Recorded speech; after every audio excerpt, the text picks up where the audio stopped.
Eu fui convidado para fazer esta palestra e agradeço ao Sr. Dr. João Azenha, que me convidou para esta sessão. E o meu tema é criacionismo bíblico e é apropriado que seja aqui nas borralhas, porque a borralha, a Bíblia, tal como a borralha, é uma mina onde podemos extrair joias. E o Evangelho tem essas joias escondidas para nós extrairmos. Mas antes de começar, eu queria contar aqui uma história que vem na Bíblia, que passa-se em Dotã, em Israel, e que o profeta Eliseu, estava nessa cidade e estava um exército a rodeá-lo e eu tinha um servo que disse: "Ai, meu senhor, estás rodeados desculpem lá que subiu mais. Estamos rodeados de sírios e que vamos fazer?" E ele disse: "Não temas, porque mais são os que estão conosco do que estão com eles." E orou e disse: "Senhor, peço que lhe abras os olhos, para que veja." E o Senhor abriu os olhos do moço e viu. E ele viu que o monte estava cheio de carros à volta do sítio onde estava o Eliseu. E eu iria só começar com uma oração, para pedir a Deus para nos abrir os olhos, para vermos aquilo que Ele nos quer mostrar. Uma oraçãozinha. Se não se importassem. Amém. Senhor, peço que estejais aqui e nos mostreis tudo aquilo que nos quereis mostrar e nos abreis os olhos para nós vermos. Em nome de Jesus. Amém. Isto é Moisés, quando esteve a cuidar das ovelhas durante 40 anos. Lembrei-me disto porque eu também passei 40 anos no meu percurso até chegar hoje aqui. E não se sabe o que é que poderá vir daqui, mas de qualquer maneira eu tenciono lutar, nem que seja sozinho, contra esta ideia do evolucionismo que impregnou as escolas e do país. O Senhor fará como aprouver, mas a minha missão é essa, penso eu. Portanto, como eu dizia, aqui é o local apropriado para iniciar este, digamos, ministério, porque, como eu dizia, tal como a borralha, a mina, a Bíblia é como uma mina que esconde tesouros, não é? E que nós temos que ir escavar para procurar. Como diz o Evangelho, o reino dos céus é semelhante a um tesouro escondido no campo. E a palavra de Deus é melhor do que milhares de ouro e prata. Agora eu pergunto: criacionismo bíblico, o que é isto? É uma coisa que existe apenas nos Estados Unidos, em que são 40% à volta disso que acredita na criação. A criação no sentido de o mundo ter sido criado há 6.000 anos, como está aqui neste mapa, e em 6 dias temos aqui o Adão e a Eva, 4.000 a.C., o mundo criado há 6.000 anos, depois tivemos o dilúvio e a Torre de Babel, depois Jesus Cristo, mais ali ao fundo, e estamos agora 6.000 anos depois da criação do mundo. Portanto, será que isto é só apenas algo dos Estados Unidos? Que aparece nos Estados Unidos? Não, isto sempre foi a doutrina cristã desde o início. A Terra era jovem. A maior parte dos pais da igreja ensinaram a terra jovem, como eu disse, a criação há 6.000 anos, em 6 dias, 24 horas, e depois o dilúvio e a Torre de Babel, Cristo. Portanto, 6.000 anos de história. Agora, o que se passa é que as escolas estão a impor uma filosofia, uma doutrina e uma religião pagã e do materialismo nas escolas, aos nossos filhos.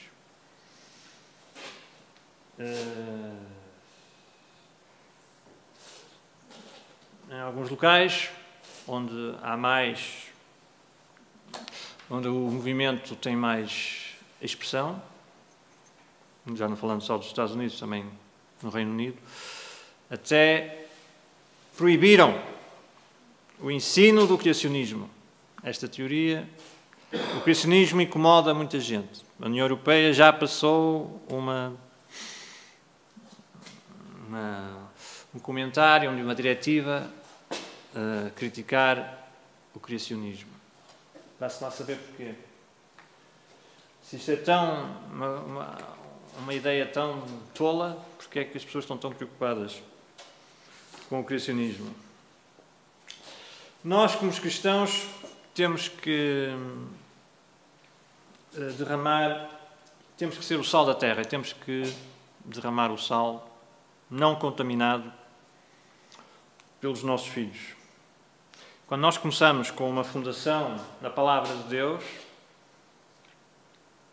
e construímos o caráter da criança a partir desse fundamento, há um mundo de diferença.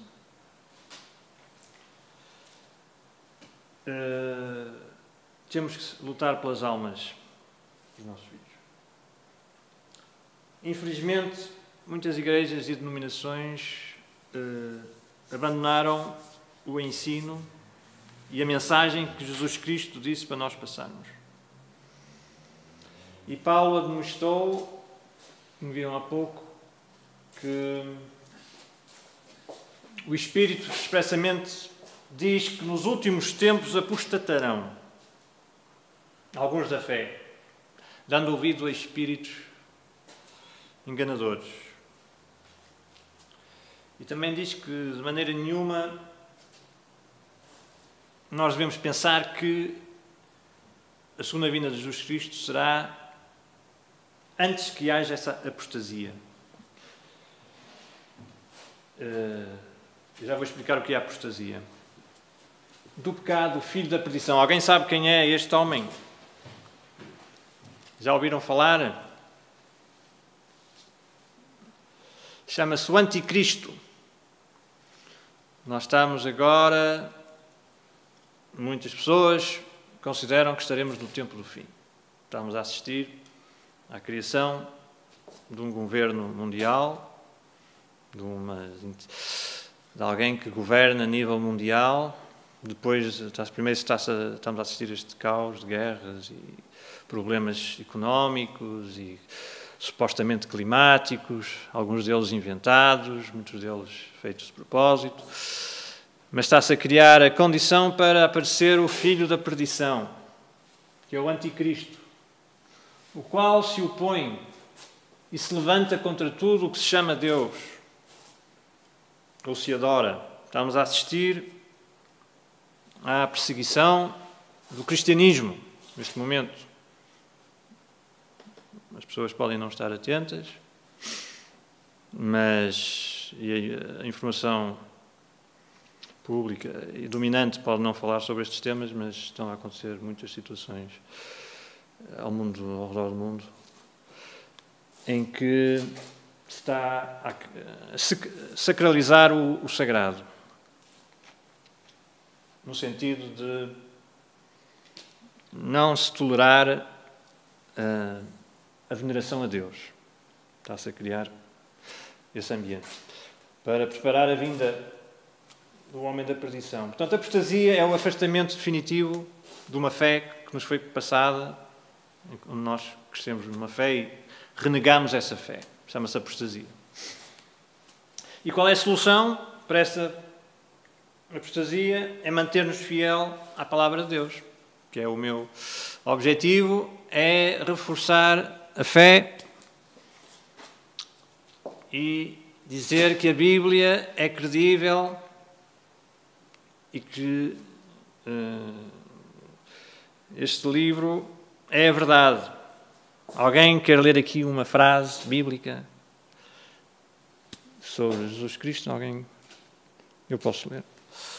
Eu não coloquei, mas diz aqui em João 14: Eu sou o caminho, a verdade e a vida. Ninguém vem ao Pai senão por mim. Portanto, Jesus Cristo disse que o mundo, no início, houve Adão e Eva. Jesus Cristo falou em Noé. Jesus Cristo falou em Abel. Jesus Cristo diz que é a verdade. Portanto, a teoria da evolução é incompatível com o cristianismo. E tendo Darwin de um lado e Jesus Cristo do outro, um deles está a mentir. Ou Jesus Cristo diz que é a verdade e não é, ou Darwin diz que o mundo foi criado, que existe a evolução e não é verdade. Portanto, quem tem coragem de se levantar e desafiar a sociedade e a Igreja apóstata e defender a palavra de Deus e a mensagem de Cristo?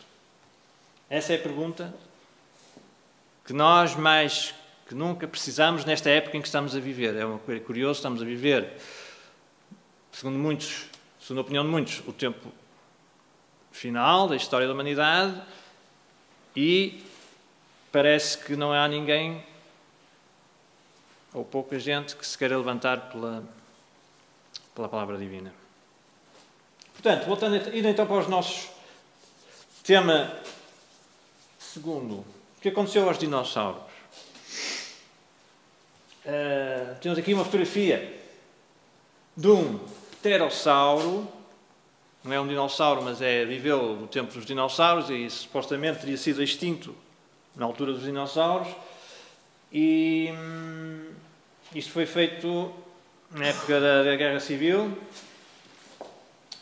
Temos aqui um pormenor, vemos aqui alguns pormenores. Temos aqui o olho, ali uma chamada fenestra anteroorbital e uma crista ali, não sei se veem bem.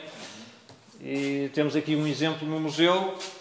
Cá temos a crista e a fenestra e o olho. Temos aqui um filme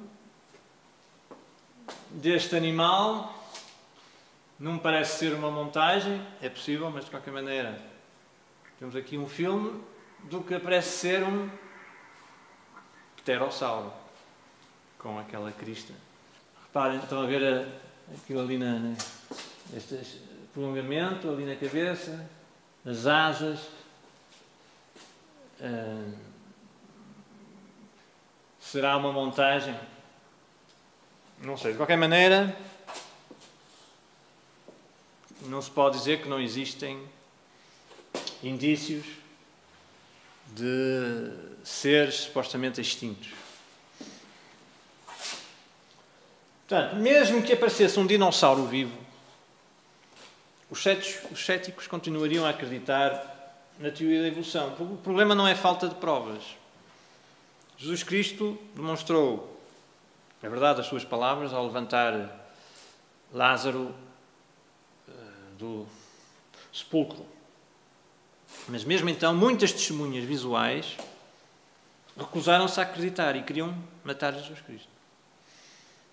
Portanto, aqui não é questão de provas, é questão de um ponto de vista. A mente de cada um, se não quer acreditar, não acredita. Portanto, será que os dinossauros estão extintos há 65 milhões de anos? Ora bem, cada ser vivo tem dentro de si uma ampulheta, um relógio. Tenho aqui um exemplo, Quando um ser vivo morre, esta ampulheta começa a funcionar. Isto tem a ver com a datação do carbono 14. Porque o carbono 14 é uma molécula instável e criada quando a radiação cósmica atinge o nitrogênio 14, transforma o carbono 14. E os seres vivos, enquanto estão vivos, mantêm o equilíbrio desta molécula. Mas, a partir do momento em que morrem, começa a ativar o relógio, a ampulheta. E o carbono 14 vai, ao longo do tempo, desaparecendo. Quer dizer que, segundo os estudos, ao fim de 50 mil anos, mas vamos dizer 100 mil anos, não deve existir nenhum carbono 14, por exemplo, no bocados de plantas ou de animais fósseis, não podem ter carbono 14, porque foi uma ampulheta que foi criada, foi um relógio colocado pelo Criador, que sabia que no tempo do fim as pessoas iriam pôr em questão a palavra bíblica. Ele pôs lá esse relógio para comprovar que, afinal, os dinossauros não podem ter milhões de anos, porque temos aqui uma situação de um osso a vértebra caudal de um hadrosauro. Eu, por acaso, acho que é este. A cor não se sabe, mas tinha assim esse aspecto. E que foi cortado em 2 pecados, e então encontra-se radiocarbono.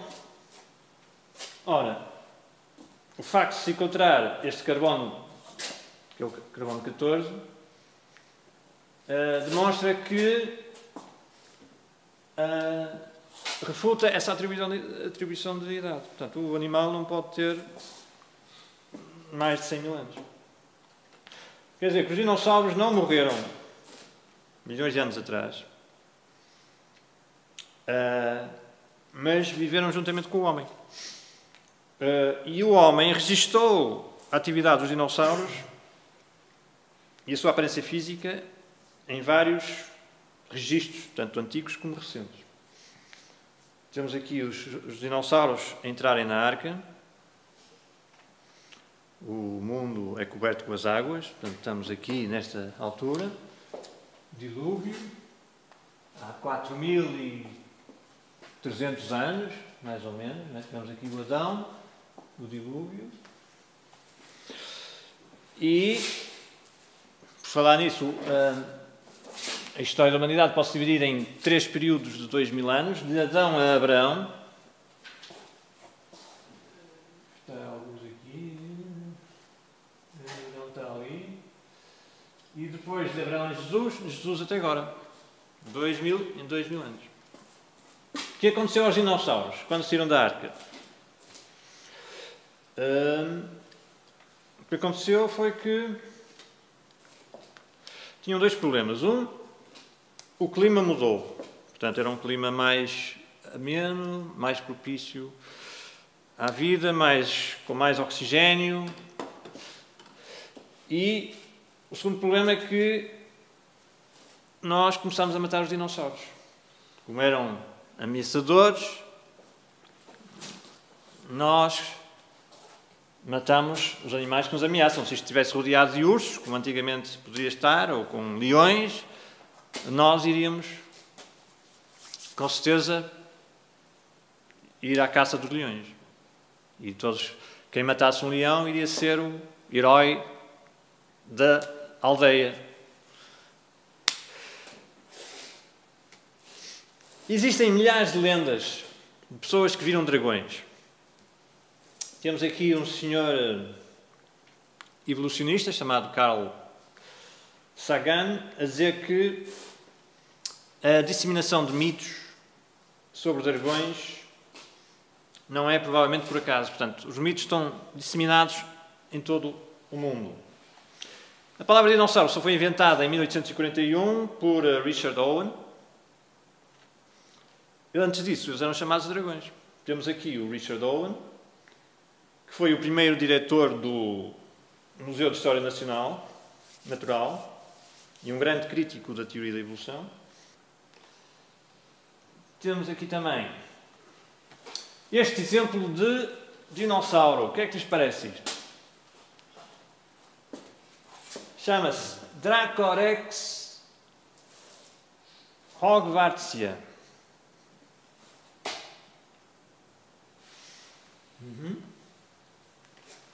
É o nome dele. Tem aqui isto do lado, tem aqui o artigo científico, Dracorex hogwartsiana. Ali, Dracorex ali em cima. Estão a ver? Isto foi publicado por estes senhores do Departamento de Paleontologia do Museu de Houston, nos Estados Unidos. Temos aqui a capa do National Geographic. Ora, o que é que isto parece? Um dragão. Temos aqui um dicionário em que a palavra dinossauro ainda não aparecia no dicionário. Não é? Está aqui, dinner time, dinotherium. E o dinossauro não aparecia. Isto é de 1891. Temos aqui outro dicionário em que dizia que agora é raro o dinossauro. Portanto, existiu.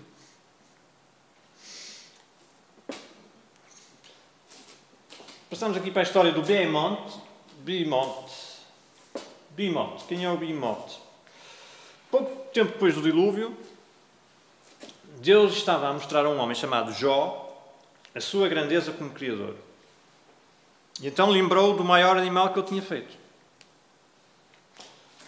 E temos aqui no livro Jó 40, contempla agora o Behemoth que eu fiz contigo. Vamos analisar estes versículos, como eu disse, como aqui na Menina da Borralha. Vamos às minas, vamos aqui nós minar um bocado cada um destes versículos. Os seus ossos são como tubos de bronze, a sua ossada é como barras de ferro. Isto dá uma boa ideia, hein? Ele é a obra-prima dos caminhos de Deus.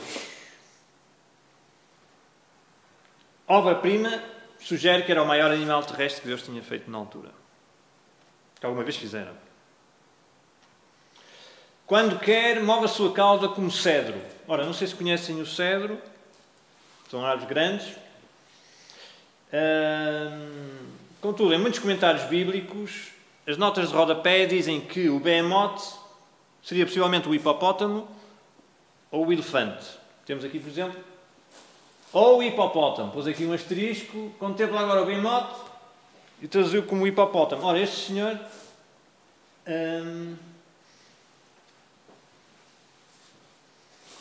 está aqui, hipopótamo. Ora, não sei se tem ideia que a cauda do hipopótamo não é assim como um cedro. É um bocado diferente deste tipo de cauda. Isto é como se tivéssemos um hipopótamo com uma cauda destas. Um elefante. Seria muito mais normal. Qual é a cauda que se parece com a árvore do cedro? Eu penso que é o Brachiosaurus. Não? Esta caudazinha não parece assim muito com um cedro. Só se for um cedro seco e tivesse caído um relâmpago, um raio.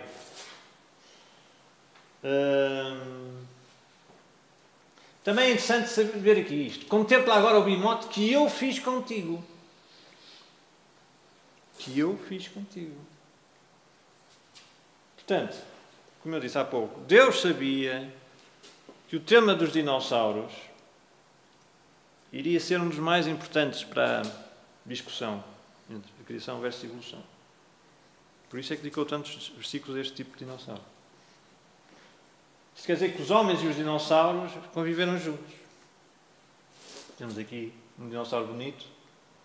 Até se põe aqui uma grinalda e tudo. Porque havia de todos os tamanhos. Vamos agora para outro dinossauro. Natural Bridges National Park, no Utah, onde viveram os índios chamados... Passou. Então, Utah é onde fica a terra dos Mormons. Acho que 7 em cada 10 habitantes de Utah são Mormons. Capital, Salt Lake City. Não sei se já ouviram falar. Isto aqui é uma terra bonita, só foi pena ter tido tantas explosões nucleares no Nevada que depois o vento trouxe a radioatividade cá para estes lados. Temos aqui aspectos de obras magníficas do Criador, a beleza da nossa Terra, do nosso planeta, não é? E acontece que no Utah é a terra onde existem mais pontes naturais do mundo. As maiores pontes naturais, aí 5 das 10 maiores estão no Utah. E o que se passa? Temos aqui este desenho, não sei se veem bem este formato aqui, que representa este parece um animal conhecido, não? Parece daqueles animais chamados dinossauros. E depois temos ali o desenho de um homem. Portanto, um dinossauro, não sei se aqui conseguem ver bem, e um homem. Passamos para outro local, agora na Ásia, no Camboja, onde está um desenho deste animal. Também é um animal curioso. De todos estes aqui, qual é que aquele animal parece mais semelhante? Este aqui, qual é aquilo que é mais semelhante? Stegossauros. Porque eu tenho aqui um exemplar. Olha lá, ali. Stegossauros. É o único animal conhecido, ou extinto, ou que viveu e vive, que tem estas placas ali nas costas. Chama-se Stegossauro. Temos aqui o holótipo, quer dizer que foi o primeiro espécime descoberto. E como veem, uma pessoa não sabe se estas placas estão... a forma como é que são as placas no animal. Foi aqui nesta terra do Camboja, que por acaso está aqui perto de Bangkok, que é a cidade mais visitada do mundo. Está aqui a cidade número 1 turística do mundo, Bangkok.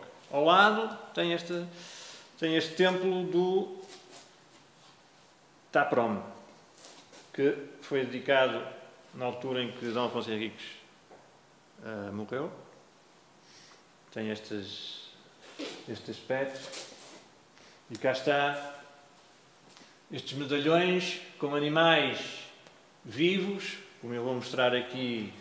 Temos o macaco, depois temos o veado, temos o búfalo, o búfalo asiático, papagaios, e depois temos este. No meio de um conjunto de animais viventes, temos um considerado extinto. Mas será que era extinto na altura? Como é que ele desenhou este animal com estas placas ali? Animal que nós desconhecemos, a não ser em termos de fósseis. Ora, o que é que se passa com o Stegossauro? Isto foi em 1186. Em 1876, portanto, 700 anos depois, no Colorado, Estados Unidos, foi descoberto o primeiro fóssil de Stegossauro. Passados 700 anos. Foi este senhor, que era um agricultor e veterano da Guerra Civil, que estava a trabalhar para o paleontólogo Hotel C. Matos, que era um paleontólogo famoso. Vemos aqui. E foi ele que deu o nome de Stegossauro. Originalmente ele pensava que era uma tartaruga. Como viram, o animal não apareceu com as placas nas costas todas direitinhas. Teve que ser reconstruído. E por isso chamou-lhe o lagarto telhado, porque pensava que as placas se dispunham horizontalmente. Só em 1992, portanto, 100 anos depois, é que foi descoberto um espécime quase completo. Temos aqui o helicóptero a ir buscar o espécime, teve que ser levantado por helicóptero por causa do sítio onde estava. E então foi aí que pela primeira vez foram descobertas como é que estavam dispostas as placas do Stegosaurus.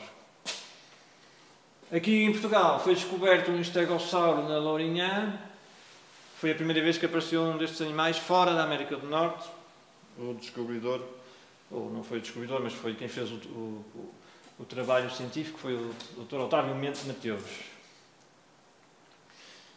Além disso, o estegossauro era digitígrado.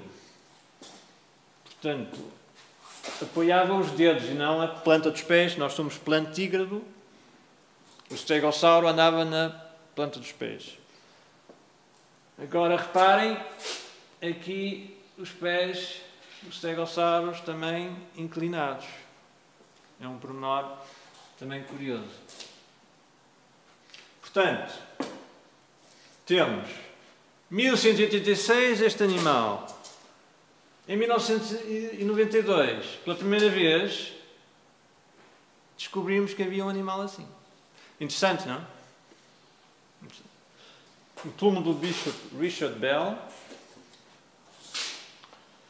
Catedral de Carlisle, que fica a meio da Inglaterra. E então temos uma tira de bronze à volta da imagem do bispo, e temos cerca de 18 animais, todos, temos aqui alguns deles, não é? Raposa, urso, enguias, todos eles existentes atualmente, exceto dois que estão ali naquele cantinho e que são estes. Têm um pescoço, reparem ali na cauda, tem tipo uns espinhos. Portanto, mais uma vez, uma situação em que temos desenhos de criaturas extintas juntamente com criaturas animais viventes. E o pescoço do saurópodo está horizontal. Reparem aqui, horizontal. E a cauda também. Portanto, está assim horizontal, não está caída, nem o pescoço levantado. Só recentemente é que os paleontólogos, que acreditavam que os pescoços estavam levantados e as caudas caídas, chegaram à conclusão que não seria bem assim. Os animais teriam o pescoço na horizontal, tipo vigas suspensas. Portanto, temos aqui o estudo científico com a análise dos pescoços e da anatomia dos animais. Isto era a versão antiga, a cauda assente no chão, os pescoços levantados. Com estes novos estudos, mudou-se a posição dos animais. Ficou a cauda horizontal e o pescoço também horizontal. Não quer dizer que eles também não pudessem levantar o pescoço. Portanto, tipo viga suspensa.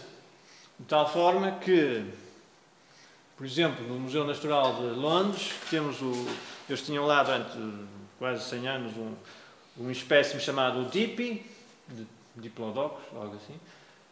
Temos aqui a apresentação em 1917, com a cauda assente no chão. E temos a apresentação agora em 2011, que agora foi retirada, com a cauda suspensa. Mais uma vez temos uma situação em que temos um registro de antiguidade que coincide com os conhecimentos atuais da paleontologia. Passamos para Acambaro, que é uma terrinha no México, e no século passado, um alemão encontrou ao pé da colina umas estatuetas. E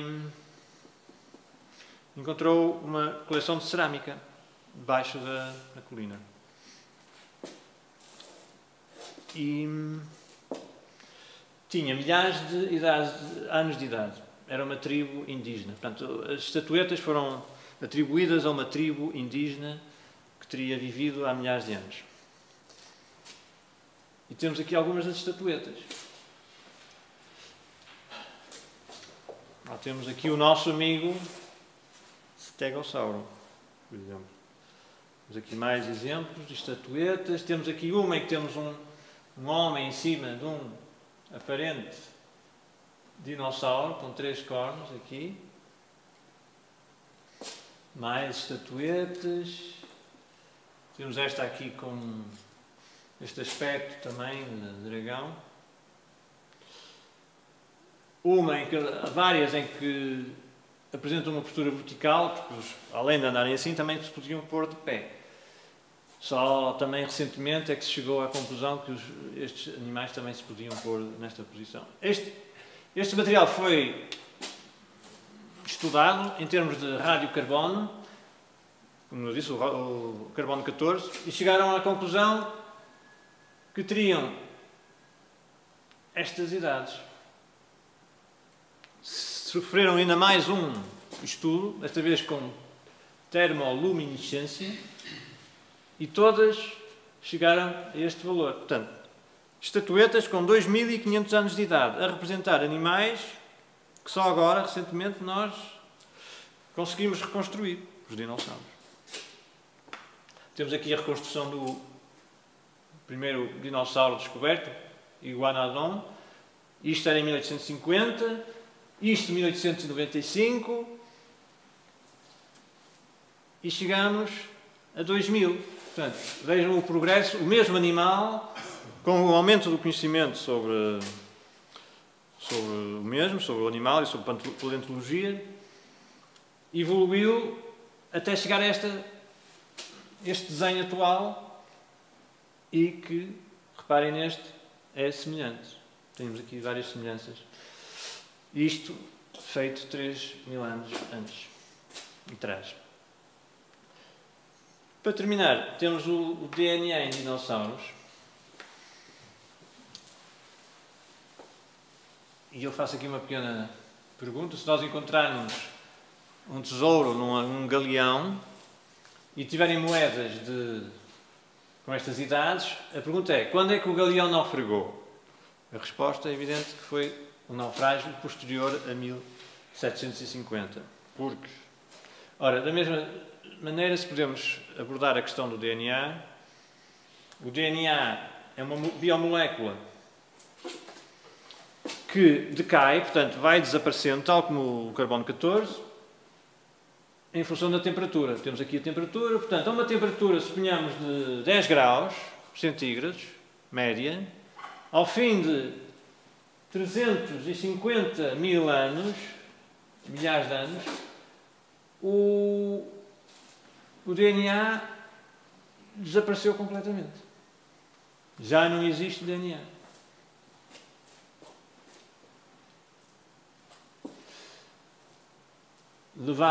Isto é o tempo que demora a desaparecer. Se fosse a temperatura de menos 5 graus, ao fim de 6 milhões e 500 anos, já não haveria DNA. Mas isso seria uma temperatura de 5 graus negativo. Agora, nós estamos a falar do tempo dos dinossauros, eram tempos de altas temperaturas e temperaturas amenas. Portanto, considerando 10 graus, ao fim de 350 mil anos não haveria DNA. Como é que se encontra DNA em dinossauros? Porque os dinossauros não têm os milhões de anos que dizem que têm. Temos aqui um vídeo.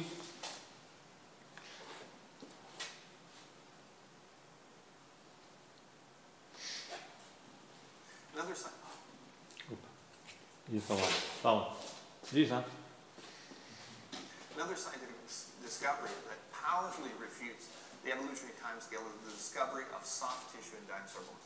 Now, beginning back in the 1990s, many different kinds of biological material has been found in dinosaur bones, and since then, including dinosaur blood, soft tissue, blood vessels, different kinds of protein and dinosaur DNA. I know, DNA. Yeah, this is a massive problem for evolution.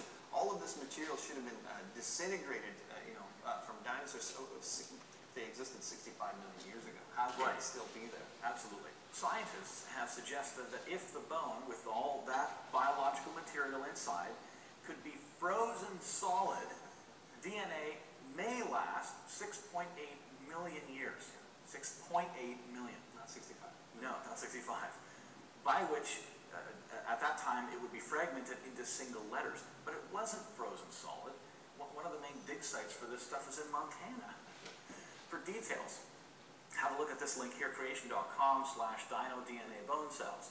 Now you can scroll down the article for a list of other articles detailing all of the other material that has been found and the attempts by evolutionists to try to counter that. Of course.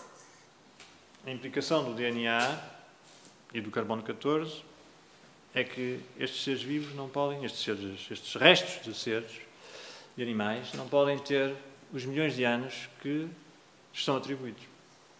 Temos aqui também no Brasil, mais um exemplo, um fóssil, um dos mais importantes descobertos no Brasil, com tecidos moles, vasos sanguíneos, que são os mais bem preservados do mundo. Ora, esta informação devia vir para os livros escolares. Devia ser transmitido isto aos alunos.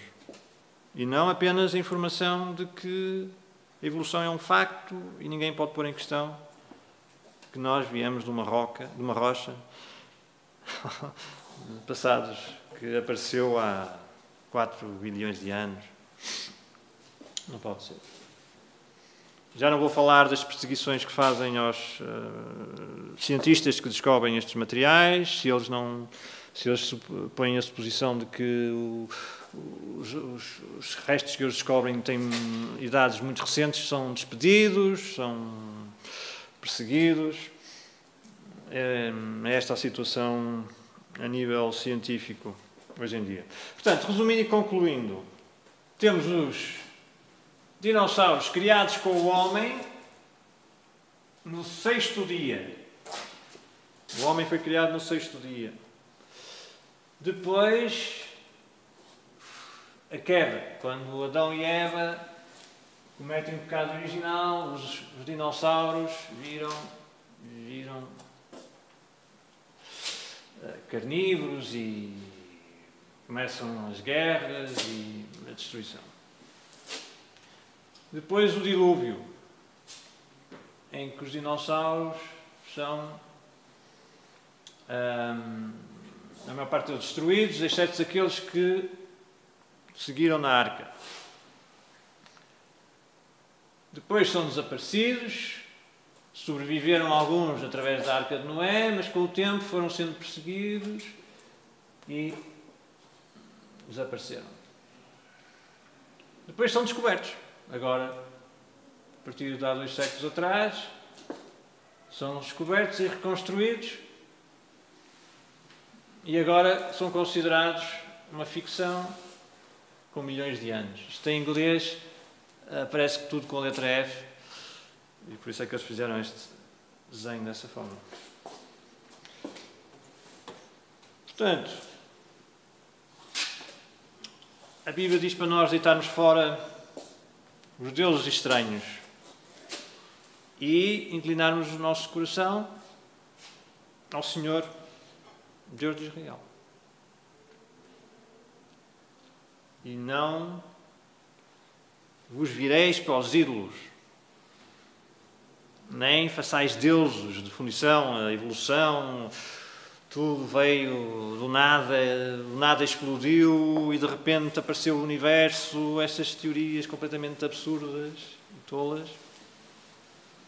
E se nós nos chegarmos para Deus e para a verdade da sua palavra e considerarmos que Jesus Cristo diz a verdade, como Ele exprimiu ali na sua palavra, nós seremos aceitos por Deus. Porque eu, o Senhor, sou santo e vos separei dos povos para serdes meus. Portanto, Deus quer que nós nos separemos destas teorias e desta sociedade que rejeita a Jesus Cristo. E prontos, era esta a apresentação. Espero que tenham tirado alguma coisa de válido.